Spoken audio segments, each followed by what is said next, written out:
नमस्कार दोस्तों, मैं पवन खत्री और अभी हम आए हैं जो सुरेशिया के अंदर, जिसको बच्चों वाली जेल बोलते हैं, बाल कल्याण समिति का ऑफिस है। मेरे साथ में बैठे हैं बाल कल्याण समिति अध्यक्ष जितेंद्र गोयल जी। इनसे कुछ जानकारी पूछेंगे और सवाल जवाब करेंगे। सवाल जवाब में ये है कि इनसे पहले तो ये जानेंगे कि ये बाल कल्याण समिति में जब आए इन्होंने क्या कार्य किया और कब इन्होंने ज्वाइन किया और कब से ये बाल कल्याण समिति में है, और उससे पहले ये क्या करते थे। नमस्कार सर। मैं उससे पहले सेवा ही करता था। घर पे मेरे पिता हैं, उसके अलावा मेरे 2 ब्रदर हैं। हमारा अच्छा बिजनेस है, तो मैं हमेशा से जन सेवा में रहा। जब भी मेरा इंटरव्यू हुआ तो मुझे पूछा गया कि आप क्यों आना चाहते हो, तो मैंने कहा सेवा करने के लिए। तो उन्होंने कहा भी आप क्या करते हो। मैंने बताया उनको भी मेरे शोरूम है, 2 पेट्रोल पंप है, ज़मीन है खूब। तो उन्होंने कहा इसमें आने का क्या रीज़न है, जब इतना सामान है आपके पास। मैंने कहा भाई मैं सामान कमाने के लिए नहीं आ रहा, मैं नाम के लिए आ रहा हूँ। और मैं चाह रहा हूँ कि हमारे राज्य के मुख्यमंत्री जब इतना अच्छा काम कर रहे हैं, तो मैं भी हनुमानगढ़ ज़िले में एक बच्चों के लिए अच्छा काम करूँ। यह जो मुझे बच्चों की सेवा के लिए जहाँ मैं प्रेरित हुआ, तो मेरे राउसरे मन की उड़ान फाउंडेशन संस्था है जो लंबे समय से बच्चों के लिए काम कर रही थी। मैं उसमें जुड़ा, तो वहाँ पे जैसे छोटे छोटे बच्चे जो वंचित वर्ग के थे, जो झुग्गी झोंपड़ी में रहते थे, जो भिक्षावृत्ति का कार्य करते थे या कचरा बीनने का, उन बच्चों को धीरे धीरे हम लोगों ने शिक्षा से जोड़ के मुख्य धारा में लाने का कार्य किया। तो उन बच्चों को देख के मेरे में बदलाव आया कि छोटे छोटे बच्चे जो पहले भिक्षावृत्ति करते थे, लोगों ने कहा कि ये कभी ज़िंदगी में भिक्षावृत्ति छोड़ नहीं सकते, इनका 50 साल से पेशा यही है। चाहे इनके घरवाले हैं या बाप दादा हैं उनके, सब ये भीख का ही काम करते, तो भीख नहीं छोड़ेंगे मांगना। तो उनकी बात को नकारते हुए हमने उनको राज़ी किया, उनके घरवालों को राज़ी किया। क्योंकि घरवाले भी इसलिए राज़ी नहीं हो रहे थे कि वो जो बुज़ुर्ग हो गए और हो गए, तो उनका आगे कुनबा चलता है, तो बच्चे भीख मांग के उनको लेके जाते थे, तो वो उन घर बैठे बच्चों का मांग के ले जाया हुआ खा रहे थे। तो उनको समझाया, निःशुल्क बच्चों के लिए ड्रेसेज की व्यवस्था की, एक पाठशाला की व्यवस्था की मन की उड़ान फाउंडेशन द्वारा, और उनके लिए पाठ्य सामग्री की व्यवस्था की, जूते चप्पल सभी व्यवस्था बच्चों के लिए की, और निःशुल्क बिल्कुल और निस्वार्थ भाव से। वहाँ से जब बच्चों के नेल बड़े हो जाते थे तो नाखून कटवाना, उनके जो कटिंग करवानी पास में खड़ के, 5-7 जो है सैलून वाले थे उनको बुला के, तो धीरे धीरे ये चीज़ें आई। तो जब मैं बाद में जब ये मुझे पता चला कि बाल कल्याण समिति भी कोई है, ऐसा कोई पद है जो अध्यक्ष का पद है और बच्चों की सेवा कर सकते हैं, तो मैंने मुख्यमंत्री जी अशोक जी गहलोत के सामने एक बात रखी। मुझे कांग्रेस का कुछ बनाया जा रहा था ज़िले में या स्टेट लेवल पे, यूथ कांग्रेस में। मैंने कहा सर मैं बाल कल्याण समिति अध्यक्ष बनना चाहता हूँ और उसमें मैं बच्चों की सेवा करना चाहता हूँ, डेडिकेटेड। तो मेरी बात स्वीकारते हुए उन्होंने कहा ठीक है, जब भी ये फार्म भरे जाएं तो फार्म भरना आप ज़रूर। फिर मैंने एक यहाँ पे आवेदन दिया, उसके बाद मेरा इंटरव्यू हुआ। इंटरव्यू में जो मैंने अभी आपको बात बताई थी, मुझे ये पूछा गया भी आप इतना कुछ है तो क्यों आना चाहते हो। तो मैंने कहा आप मेरे जैसे लोगों को ही यहाँ पे लाओ, जिससे कि किसी को नोचा नहीं जाएगा, किसी गरीब को न्याय मिलेगा।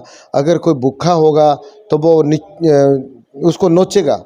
मुझे ज़रूरत ही नहीं है पैसों की, मुझे सेवा करनी है और मैं सेवा के लिए आ रहा हूँ। तो उनको बहुत अच्छी बात लगी। इंटरव्यू में सब 7 लोग थे, जिसमें हाई कोर्ट के रिटायर्ड जज भी थे, जो अध्यक्ष कमेटी के अध्यक्ष थे। उन्हें ये बात बहुत अच्छी लगी और मुझे यहाँ दायित्व दिया गया। आज 1.5 वर्ष होने को जा रहा है। मैंने 1.5 वर्ष में मेरी टीम ने बच्चों के लिए नए नए नवाचार किए। एक देखो, जो बच्चियां घर से पलायन कर जाती है या भिक्षावृत्ति है या बाल श्रम है, उस पर तो कार्रवाई कर ही रहे हैं बहुत ज़्यादा। भी आप सोचोगे कि हमारे आने से पहले यहाँ पे पूरे ज़िले में हर स्टेशन पे या हर फाटक पे, हर चौराहे पे, हर मंदिर के आगे 100-150 बच्चे भीख मांगते नज़र आ रहे थे।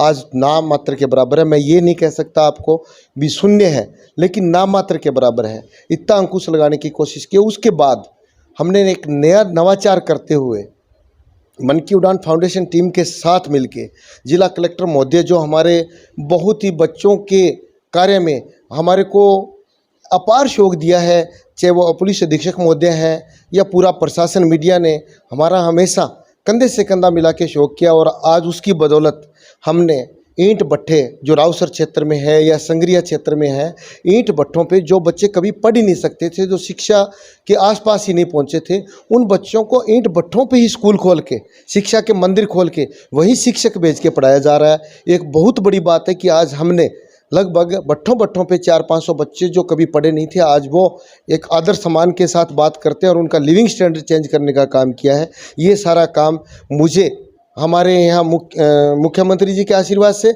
और ज़िले में ऐसे हमारे को एक यूनिक कलेक्टर मिल गए कि जो हमारे सहयोग में हमेशा तत्पर रहते हैं। अगर हम आधी रात को भी कहते हैं सर हमारे को फलां जगह बिल्डिंग चाहिए, उसका उदाहरण मैं अभी आपको बता देता हूँ। सुरेशिया में हमारे को पता चला कि छोटे बच्चे नशे की गर्त में जा रहे हैं और कचरा बीनने और भिक्षावृत्ति और चोरियों में लिप्त हो रहे हैं।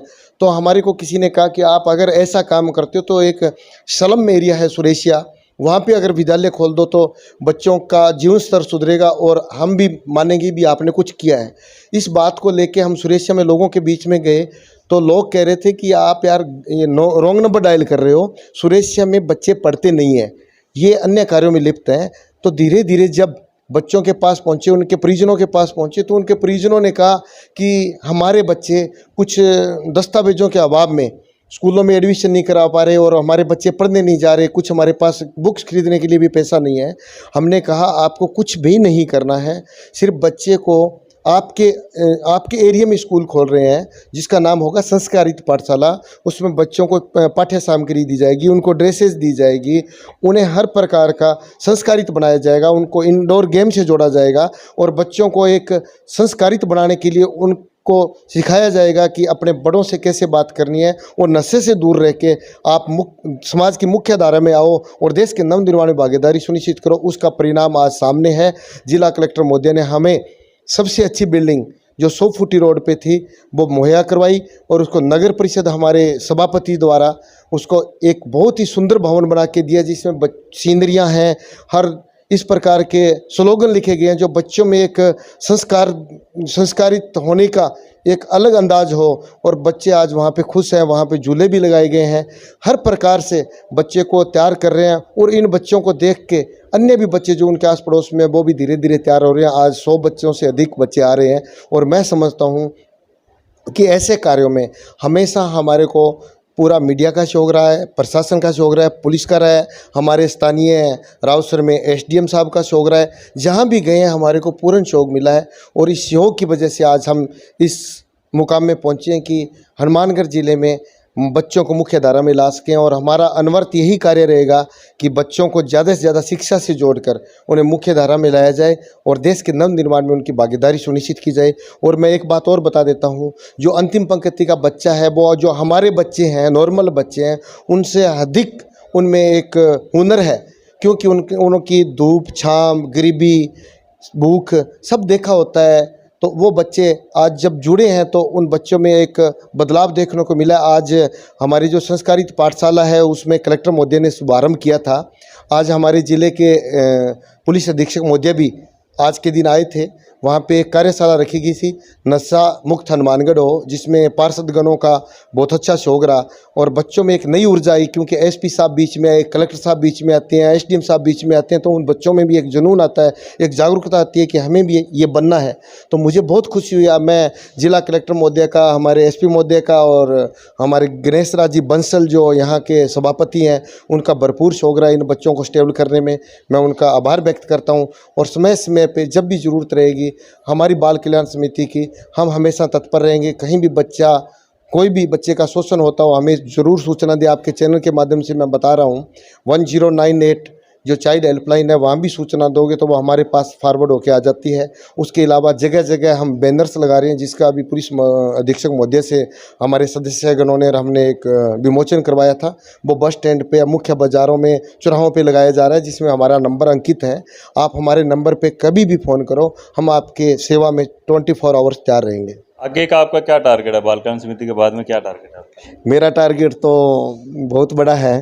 अगर सब कुछ ठीक रहा तो मैं सोच रहा हूँ कि राज्य में भी अगर मुझे ये दायित्व दिया जाता है तो राज्य में, पूरे राज्य में बच्चों की सेवा करके और पूरे राजस्थान को बाल श्रम और बाल शोषण मुक्त करना चाहता हूँ।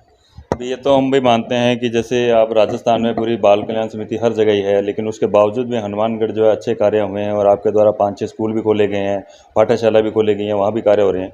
और इसमें एक चीज़ और भी है कि आरोप भी बहुत लगते हैं। आरोप तो तब लगते हैं जब देखो दो पक्ष आते हैं हमारे पास, एक पीड़ित पक्ष आता है, एक दूसरा आता है। तो फैसला तो देखो पीड़ित पक्ष को न्याय देने का मेरा काम। जब मैं देता हूं तो जो दूसरे लोग हैं वो आरोप लगाते हैं वाले के कैमरे 24 घंटे ऑन है, न्याय वो करेगा। तो मैं किसी से डरता नहीं, मैं जो काम करता हूं बिल्कुल, और मेरे पूरे ज़िले में पूरे प्रशासनिक अधिकारियों को पता है मेरे काम करने का तरीका। मैं एक निस्वार्थ भाव से और एक अच्छा स्टेब्लिश्ड काम करता हूं जिसको न्याय मिलता है। अगर न्याय मिलने वाले को न्याय मिल गया तो दूसरा कुछ भी कहे, मुझे कोई फ़र्क नहीं पड़ता। जो आपके साथ में और साथी हैं, सदस्य हैं, वो भी आपको क्या सपोर्ट करते हैं? बिल्कुल करते हैं, सपोर्ट करते हैं और हमेशा कंधे से कंधा मिला के मेरे साथ चलते हैं। और उन लोगों की बदौलत ही मैं आज बाहर का काम कर पा रहा हूं, क्योंकि ऑफिस का काम वो भी लोग देखते हैं, तो मैं फील्ड में ज़्यादा काम करने में इसलिए ही समर्थ हूं कि वो लोग यहाँ का काम देख लेते हैं। अदरवाइज़ अगर मेरे को यहाँ का पूरा काम देखना हो तो शायद मैं फील्ड में जो ये नवाचार हैं शिक्षा के मंदिर खोलने का, और ये नहीं कर पाऊँगा। तो मेरा सभी सदस्यों का, जो चारों सदस्य हैं, उनका पूरा शौक रहता है, तभी मैं आज ये काम कर पा रहा हूँ। कितने बच्चों का अभी तक आप टोटल कितने बच्चों को पढ़ा रहे हैं? नियर अबाउट अभी ईंट भट्टों पे छुट्टी है, क्योंकि अन्य स्टेटों से यूपी और बिहार से आते हैं। उन बच्चों को जोड़ें, संस्कारित पाठशाला है, मन की उड़ान फाउंडेशन है, इनको जोड़ें तो कम से कम 600-700 बच्चे ऐसे हैं जो कभी शिक्षा के इर्द गिर्द ही नहीं थे। उन बच्चों को शिक्षा से जोड़ के मुख्य धारा में लाया गया और इन बच्चों का ऑनलाइन एडमिशन करके स्कूल के माध्यम से पूरा जो विधिवत काम किया जा रहा है। इन बच्चों ने अभी जो मन की उड़ान फाउंडेशन में हमारे पास पूर्व में बच्चे पढ़ रहे थे, उन्होंने 5वीं की परीक्षा भी दी है, 8वीं की परीक्षा भी दी है। उनको प्रॉपर चैनल पढ़ाया जा रहा है। और मैं समझता हूँ कि कोई कुछ भी कहे, लेकिन ऊपर वाला हमारे साथ है। इतना काम कर रहे हैं तो उसका कैमरा ऑन है, तो हमें कोई परवाह नहीं किसी की, हम यूं ही काम करते रहेंगे। बहुत लोगों ने कोशिश की कि ये रुक जाए, वो रुक जाए, लेकिन कोई काम रुकने वाला नहीं है, नहीं मैं रुकने दूंगा। तो जैसा कि आप देख रहे हैं कि हमने बाल कल्याण समिति अध्यक्ष जितेंद्र गोयल से बातचीत भी करी। कोई तीखे आरोप भी थे, जिनके ऊपर आरोप थे उनके भी खंडन किया गया। आरोप तो लगते हैं, जो अच्छा कार्य करेगा उस पर आरोप लगेंगे भी। सब कुछ होता है क्योंकि काम ही ऐसा है। तो आप देख रहे थे इंडिया न्यूज़ 10 चैनल, पवन खत्री के साथ। जय हिंद, जय भारत माता।